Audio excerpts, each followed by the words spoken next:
My name is Josh. I'm 43.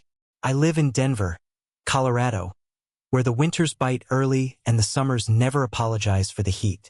I married Melissa in the fall, 3 years ago now, in a courthouse ceremony with more silence than smiles. She wore a navy dress that clung to her like the past, and I wore a suit that didn't quite fit anymore. The judge spoke softly. We both said yes like it meant survival more than celebration. She had 2 daughters from her first marriage. Haley was 18 when I met her. Morgan, 20. One in college, one still dragging her feet through senior year. Both of them tall, sharp-eyed, with that inherited stillness that says, "I've been watching people disappoint me for years." When Melissa introduced us, they didn't smile. They didn't flinch either. Just nodded, said hi, and went back to their phones. That's how it started. A quiet rejection. Polite dismissal. No screaming, no rebellion. Just the slow, heavy sense that I wasn't being invited in, not really. I wasn't their father. I didn't want to be. I didn't demand love or titles or a seat at the head of anything. I just wanted a role. Something between ghost and guardian. Something they could lean on if the world got too heavy. I thought that would be enough. But in hindsight, I see how wrong I was. In those early months, they were civil. Not kind. Not cruel. Just detached. They spoke to me when Melissa was nearby. They thanked me when prompted. And they never, ever used my name unless they were upset. They called me Josh. The way some people say whatever. It took a while for me to see it, that I wasn't being accepted, just tolerated. Like a side effect of their mother's decision. A price they hadn't agreed to pay. Still, I tried. I picked up their prescriptions. Paid for dental visits their father missed. Helped Haley replace 2 tires after she hit a curb on I-25. Drove Morgan to the airport when she didn't feel like taking the shuttle. I remembered their birthdays before their dad did. Bought them gift cards when I didn't know what else they liked. I paid their phone plans, bought their groceries when they visited, gave them space when they didn't. They let me pay, but they never let me in. I remember one winter morning. Snow on the roof, air thick with furnace heat. I asked Morgan if she wanted to join us for dinner that Friday. She looked at me like I was offering her homework. "I think I already have plans," she said, and then turned to Melissa, waiting for her to confirm it mattered. That was the pattern. Every request I made had to be seconded by their mother to be taken seriously. Every suggestion passed through her like I was an echo, not a man. It was like being a guest in a house I paid for. Every laugh I heard from the hallway was a closed door. Every shared look was a wall I wasn't meant to climb. Still, I held on. I told myself love isn't instant. Families take time. Maybe they'd never call me Dad. But maybe one day, they'd call me when they needed help, and mean it. Maybe one day, they'd thank me without being reminded. Maybe they'd see me. But time passed, and nothing softened. If anything, it hardened. I tried not to measure my value in text messages or dinner invitations. I tried not to track how many times they replied to their father's calls, but let mine sit unread. I told myself I wasn't in this for approval. I was in it for stability, for consistency. Then came the evening that undid all of that. We were home, Melissa and I, after a long day. She had stepped outside to take a work call. I had just finished unloading groceries, sweating under a January coat, and Haley was scrolling on her phone, legs slung over the couch arm like she owned the place. I asked if she could help put a few things away. Just that. A simple request. She didn't look up. Then she said it. "Why should we respect you? You're just Mom's husband, not our blood." No venom. No raised voice. Just pure clarity. Like a truth she'd waited months to deliver. Like a verdict, not an insult. My first thought was that I misheard her. That maybe the words weren't meant to cut. But the way she looked at me, unflinching, expressionless, told me otherwise. There was no misunderstanding. No misstep. Just a line being drawn right in front of me. I didn't yell. Didn't ask her to explain. I didn't demand Melissa come back into the room and witness the betrayal. I just stood there and felt the floor tilt beneath me. That one sentence stripped away every polite lie I had told myself. That we were working on it. That they just needed time. that I was slowly becoming part of the family. No, none of that was true. To them, I was never more than a fixture. A man who paid. A man who stayed quiet. A man who kept things running until their real father called or didn't. I looked around the kitchen, the one I stocked, the one I cleaned, the one I paid a contractor to remodel last spring, and I saw it all differently. I saw how invisible I had become in the very life I built for them. And that's when something snapped. Quietly, not in anger, not in revenge, but in clarity. I walked out of the room, not dramatically, just out. I went to the bedroom, sat down on the edge of the bed, and stared at the carpet. The fibers I vacuumed every Saturday. The sheets I changed when Melissa was too tired. The bills I paid without ever being thanked. I sat there for a long time, and then I started making a list. Not of grievances, of exits. First, I called the dealership. My SUV still had a good trade-in value. I didn't need it anymore, not if I was leaving the city. Then I checked the mortgage. We were almost done paying it off. I made a lump sum payment, closed the last balance. Next, I canceled the family credit cards. The ones I opened for emergencies. The ones they used for sushi runs and Uber rides and impulse Amazon buys. Gone. I pulled up the lease listings for a small one-bedroom on the edge of town. Quiet, private, nothing fancy, just enough. Then I booked a flight. Not far. Just Arizona. Somewhere dry, somewhere silent, somewhere I could wake up without being asked for anything. Melissa came in an hour later. She asked what was wrong. I told her nothing, because what's the point?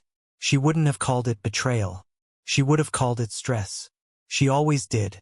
And when I told her the next day that I was leaving, that I had cleared the accounts, signed the lease, booked the flight, she stared like I'd admitted to murder. "You're just leaving?" she asked. "Just like that?" "No," I said. "Not just like that. Like this." And I showed her the receipt from the mortgage. The flight itinerary. The deactivated cards. All of it. She said I was abandoning them. Haley posted that I walked out. I said nothing, because for the first time in years, I was done justifying my presence. Done begging for respect I had already earned. I didn't leave in the night. I didn't slam a door. I walked out in daylight. Quietly, calmly. I left a note on the fridge. It said only this: "I gave what I had. You gave what you felt. This is the balance. Goodbye." And then I drove. The highway felt unfamiliar. Empty. Not just in traffic, but in weight. There was no tension in my shoulders. No texts to check. No expectations waiting at the end of the drive. Just a road. And silence. And for the first time in years, the silence felt like a gift, not a punishment. A week passed before I heard from any of them. Morgan messaged first. It wasn't rage. It wasn't confusion. It was entitlement wrapped in digital disbelief. "You seriously think you can just disappear? We're family." Family. That was rich, considering how often they reminded me I wasn't. Not their real dad. Not their blood. Just their mother's mistake, corrected only by my financial usefulness. I stared at her message for a long time. My thumb hovered over the keyboard, but I didn't type a word. What would I say? That I waited 3 years for one of them to see me? That I paid for everything, smiled through everything, only to be dismissed like a temp worker whose contract had run out? No. I closed the message. That was enough. Melissa followed 2 days later with a text that read like a performance review. "Real men don't walk away. Real men stay and work through things." Work through what? Her silence? Their contempt? The way every dollar I gave them bought me less and less dignity? I didn't respond. Not because I had nothing to say, but because I finally understood something. Respect isn't earned by giving more. It's lost when you give without boundary. When you keep giving and they keep taking, that's not love. That's erosion. And I was done being eroded. So I moved forward. I sold my SUV, took the cash and put most of it toward savings, paid off the last of my private debts, closed out the credit accounts I'd opened for the girls. They hadn't thanked me when I opened them. They sure as hell wouldn't mourn when they were gone. I called the bank. Cancelled the recurring transfer I'd set up for Morgan's last year of undergrad. It had been automatic for so long I'd nearly forgotten I was still feeding her tuition in monthly installments. I pulled out my portion from the joint savings, closed the account, and transferred everything into a solo vault under my name only. Then the utilities. Electric, gas, water, internet, all in my name, all being used without hesitation. I logged in, terminated my accounts, and left the transfer requests to fail. That's when Melissa tried to move quick. Real quick. I got an email from the electric company about a transfer request. She was trying to slide her name onto my bills like none of this had happened. Trying to keep the lights on with my silence. I denied the request. She'd have to apply herself from scratch. With her own credit. Her own income. Good luck. It took less than 2 weeks for them to realize what I'd been covering. The calls started. Morgan again. This is insane. The Wi-Fi got shut off. Mom says the gas is about to go. Are you really doing this? I didn't answer. Because yes, I was really doing this. I was removing myself from a life that had never included me. And for the first time in 3 years, I exhaled and meant it. The apartment was small, quiet, 1 bedroom, unfurnished when I arrived. I bought only what I needed. A mattress, a desk, a chair that didn't hurt my back. I made coffee in silence. I walked barefoot across floors that didn't creak with resentment. I slept through the night without waiting for a slammed door or a muffled insult. I didn't tell anyone where I went. Melissa messaged once asking if I was safe. I almost laughed. Safe? No, I wasn't safe. I was real. I was finally real to myself. Every day in that house had made me smaller. Shrunk me down to a bank account. A man who fixed faucets but couldn't be spoken to unless it was convenient. Now I sat at a table with no one across from me, and it felt like honesty. A few weeks in, I started writing again. Nothing big. Just a blog. A place to put the wreckage. I didn't name names. I didn't post screenshots or point fingers. Just entries about sacrifice. About men who build without thanks. About being useful until you say no. People called it selfish. I called it boundaries. And slowly, messages started arriving. From other men. Dozens. Then hundreds. Same stories. Same silence. Same fear of being the first one to step back. One guy wrote, "She told me I was like a ghost in my own house. Now I know why." Another, "I thought being steady was enough. But no one sees the floor until it caves in." We had different names, different cities, but the same wound. Invisible men, useful men, until we weren't. Melissa kept trying. Not to reconcile, to recover. She asked for help with closing accounts. With resuming payments just for a month. She even offered to pay me back later. As if this had all been a favor, not a decade of unreturned loyalty. I declined. There were no threats, no final ultimatums, just a steady, unshakable no. I had finally found my footing, and I wasn't about to lend it out again. One night, 3 months after I left, Morgan messaged me. No preamble, no bargaining, just this. "We took you for granted. It was easier when you paid for everything and we didn't have to deal with you. I'm sorry." I read it twice, not because it hurt, but because it was too late. Too late for reflection to matter. Too late for guilt to fix what had been broken by indifference. It didn't make me angry. It made me sad. Because when someone only sees your value in your absence, it means they never saw you to begin with. Melissa followed the next day. A single sentence. "I miss you. You were right." No argument. No excuse. No plan to fix it. Just an admission. I didn't reply. Because silence isn't always punishment. Sometimes it's protection. I wasn't going back to that house. To those rooms.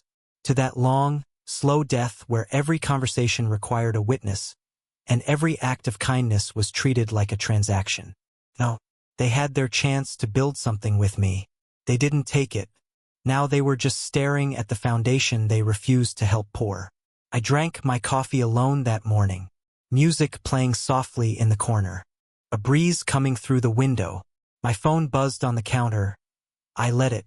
I had nothing to prove. I had paid every bill, kept every promise. And now I was keeping the one I made to myself. To leave the moment I realized my presence was valued less than my paycheck. They called it abandonment. I called it freedom. There's a kind of silence that isn't empty. It's full. Full of the things you finally stopped chasing. That's what I woke up to most mornings now. No slammed doors. No muffled arguments over who was using whose shampoo. No frost from Melissa in the kitchen because her daughters were mad about something I said. Or didn't say.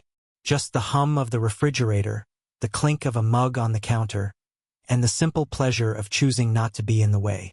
I didn't realize how much noise I had absorbed until it stopped. Every sigh, every eye roll, every passive-aggressive were fine. When I asked what was wrong, my days used to revolve around walking carefully, around moods, around teenage cold wars, around a woman too tired to referee the family she built before I entered it. Now I walked where I pleased. I bought new shoes and wore them until they squeaked. Played music in the morning without checking who might still be asleep. Made dinner when I was hungry, not when 3 other schedules aligned. I started sketching again. Something I hadn't done since my 20s. I bought a heavy sketchbook and drew for no one. Just lines, shadows, empty rooms, expressions I couldn't say out loud. For once, my life belonged to me. Not as an accessory to someone else's story. Not as a stand-in. Not as a solution. Just mine. But healing has an unwanted side effect, clarity. And the more I sat in my own silence, the more I saw how long I'd been screaming inside just to be acknowledged. I remembered every Christmas morning where I watched them unwrap gifts I paid for, only to say, "Thanks, Mom." Every school form I signed while their father posted filtered vacation photos from Mexico. Every time Haley said, "Can you just give me your card? I don't need the lecture." And every time Melissa looked away when they did. It was all there in sharp, high-definition memory. Not to haunt me, but to remind me why I stopped. I didn't cut them off to hurt them. I cut them off because continuing would have destroyed what little I had left of myself. 3 months after I left, I got another message. Morgan again. This time it was shorter. Not entitled. Not angry. Just, "I wish we had done things differently." No punctuation. No explanation. Just regret hanging in digital air. I didn't reply, because regret isn't the same as change. It's not a rebuild. It's a crack you notice too late. A week later, I heard from Melissa. She called this time. Not a text. Not an email. A full voice, piped into my quiet apartment, breaking the rhythm I had built. I let it ring 3 times before I picked up. Her voice was strained. I could hear traffic behind her. Like she was parked somewhere, engine running, trying to get the courage to say what she hadn't said when I was under her roof. "I know I didn't say much," she started. "I didn't respond. I let things go on longer than I should have. I didn't protect you from them. I didn't protect you from me." Silence. Then, "You were right to leave. But I miss you." I closed my eyes. Miss me? She never really had me. Not in the way it counted. I'd been the backbone of a structure no one thanked until it collapsed. When the power bills were paid, when the groceries were stocked, when the late-night rides were covered, I was just background noise. When I left, I became a headline. I took a breath and asked the one question that had lived in me longer than I admitted. "Why didn't you ever stand up for me?" There was a pause. Not long, but just enough to tell me the truth was uncomfortable. I didn't want to choose sides, but she had. Every time she let them ignore me, every time she asked me to let it slide, every time she excused their silence with, "They're just kids," or "It's complicated," she chose. And now she was standing in the wreckage of that choice, trying to rebuild with nostalgia. But I wasn't her contractor anymore. I didn't owe her repairs. "I'm sorry," she said. Another pause. "I really thought we were building something good." "We weren't building," I said. "I was holding the house up while you all leaned against it." I heard her breath catch. Then I hung up. Not out of cruelty, but because apologies without change are just echoes. And I'd heard enough echoes to last a lifetime. After that, the messages slowed. Morgan sent one more. I hope you're okay. Haley didn't message at all. I wasn't surprised. She had always been the one to measure love by blood, respect by loyalty to her absent father. To her, I was a placeholder, convenient, replaceable, disposable, and that's exactly what I became. I started dating again, slowly, carefully, but I told the truth now, all of it. I told women on the second or third date that I wasn't interested in raising someone else's children ever again. Not because I hated kids, not because I held a grudge, but because I knew what it meant to build on borrowed ground. One woman, Anna, asked me if I ever regretted leaving. I smiled. Not bitter, just honest. I regret not leaving sooner, because here's what no one tells you. When you leave a life that never saw you, you don't feel like a villain. You feel like a man who finally walked out of his own funeral. The mourning isn't yours, it's theirs. They cry because their support system vanished. Not because they miss you, but because they miss what you provided. Haley didn't mourn me. She mourned the convenience. Morgan didn't miss me. She missed tuition payments. Melissa didn't love me. She loved what I made easier. And now that the work was gone, now that the fixer had clocked out, they realized what I had been. A ghost, maybe, but a ghost who kept the lights on. So I kept writing. The blog grew. Men sent stories. Women sent questions. Everyone wanted to know the same thing. What do you do when the people you love treat you like a resource? My answer? You leave. Not because you hate them, but because you finally love yourself enough to stop bleeding for people who never learned how to bandage wounds. There were nights I still thought about them. About Melissa sitting alone at the kitchen table, wondering when her daughters would forgive her for letting the house go dark. About Morgan, halfway through her semester, asking herself if pride was worth a dropped scholarship. About Haley, staring at a receipt she couldn't pay, wondering why the world wasn't as easy as it used to be. They had their story, and I had mine, and mine no longer included them. They had called me selfish. They had called me dramatic. But now all they could call me was gone. And they were right. I was gone. Gone from their group chats, from their silent dinners, from their bank statements. Gone from the man-shaped hole they never tried to fill with respect. So when people ask me, would you go back if they apologized? I tell them this: apologies come easy when the ATM stops working. But respect, that's a currency they never learned to earn. And I'm done making change. Time doesn't heal. Not on its own. It just makes space. And in that space, you either build something better, or you sit in the wreckage. I built. Not out of spite. Not out of revenge. Just because there was nothing left in the old place worth saving. My name isn't on any family tree. There's no photograph of me in their hallway. No birthday memory that doesn't have someone else's name stitched into it.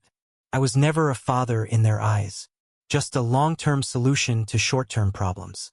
A dependable shadow. So I stepped out of it. And I've stayed out. It's been over a year since I left that house. The one I helped renovate, finance, and heat through every winter. They still live there, I think. Melissa probably had to reapply for every service I turned off. I can imagine the frustration in her voice when the utility company asked about proof of income. Can you list your employer? Can you provide payment history? Things she never had to do while I was footing the bill. It's strange how invisible work becomes visible only when it stops. Morgan graduated without my help. Or maybe she didn't. I never checked. She sent one final message in the spring. Just a photo of her in a cap and gown, standing alone. No father in sight. No stepfather either. I looked at it for a while. Not with pride. Not with resentment. Just stillness. Because there it was, the ending of something I had once helped build. And she stood in it alone because that's what she chose. She never asked me to come. And I never offered. Melissa hasn't reached out in months. I imagine she still tells people I walked out. That I was cold. That I didn't understand blended families. Or that I couldn't handle the pressure. Let her. Let them all. Because what I've learned in this distance is simple. Family isn't blood. It isn't time. It isn't what people say when the lights are on and the groceries are stocked. It's what they do when you stop giving. It's how they treat you when they no longer need you. They called me just a stepdad. But that title never protected me. It never gave me authority, only expectation. Show up, pay. Don't speak too loud. Don't discipline. Don't complain. Be the good man. Be the quiet man. Be the man who waits in the hallway while the real father gets all the credit for showing up twice a year. I used to think patience would win them over. That if I just kept showing up at soccer games, at birthdays, at graduation planning meetings, one day they'd say, "He matters. He's one of us." But no one says that to the man they use. Only when he's gone. Only when the account closes. Only when the tuition doesn't get paid. That's when they realize he was holding more than just the bills. He was holding the illusion together. And when he drops it, they scramble. But not because they miss him. Because they miss the ease. And that's the moment that breaks your heart. The moment you see your own love through their eyes and realize it was never love at all. Just labor. I live in a different part of Denver now. Farther out. A little colder. The mornings come slower here with light that takes its time. I walk every day. Same trail. Same bench near the water. There's a rhythm to it, something that feels earned. Some mornings I bring my coffee in a thermos. Some mornings I don't drink anything at all. Just sit and breathe. Not because I'm trying to meditate, but because there's nothing I need to brace against anymore. No footsteps pounding down the hallway. No sideways glances across the dinner table. No woman I love explaining my value to her children like I was a guest lecturer who overstayed his welcome. It's quiet now, and I've learned to stop filling that quiet with what-ifs. What if Melissa had stood up for me? What if Haley had said thank you just once? What if Morgan had asked me to stay? None of it matters, because it never happened. And if it was going to, it would have when it counted. Regret is easy when the consequences arrive. Gratitude, real gratitude, shows up when the work is being done.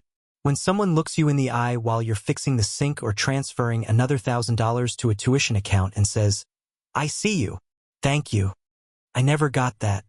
And now I don't need it. Because what I gave wasn't wasted. It wasn't thrown away. It just wasn't appreciated by the people I gave it to. But I know what I did. I know I showed up. I know I stayed longer than I should have. And when the time came, I left without taking anything that wasn't mine. Not the house. Not the car. Not the apologies that came too late. I didn't demand closure. I gave it to myself. I told myself the truth. That being a good man in the wrong family is like watering a dead plant and waiting for spring.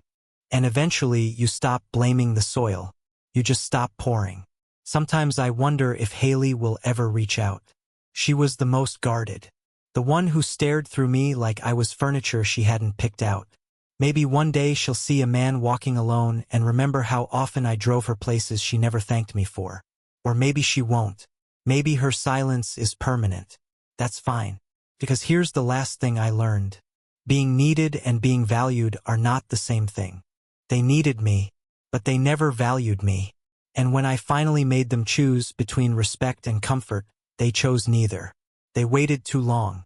They assumed I'd stay. Because that's what stepfathers do, right? We endure. We pay. We fade into the walls and smile through the disrespect, hoping someday someone will realize what we meant. But I'm not a ghost. And I'm not a martyr. I'm a man with limits, with self-worth, with a spine that finally refused to bend. So if you're reading this and you're in that place, that quiet place where no one sees you until your absence becomes an inconvenience, hear me when I say this. Leave, not in anger, not in bitterness. Leave in clarity, because you're not an ATM.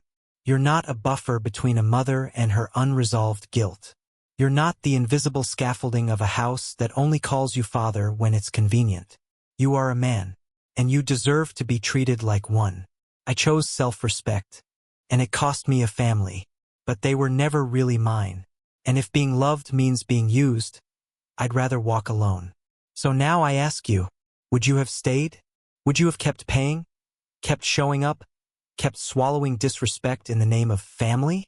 Or would you have walked out when the silence grew louder than the words? Because I walked, and they called it betrayal. But me, I called it freedom.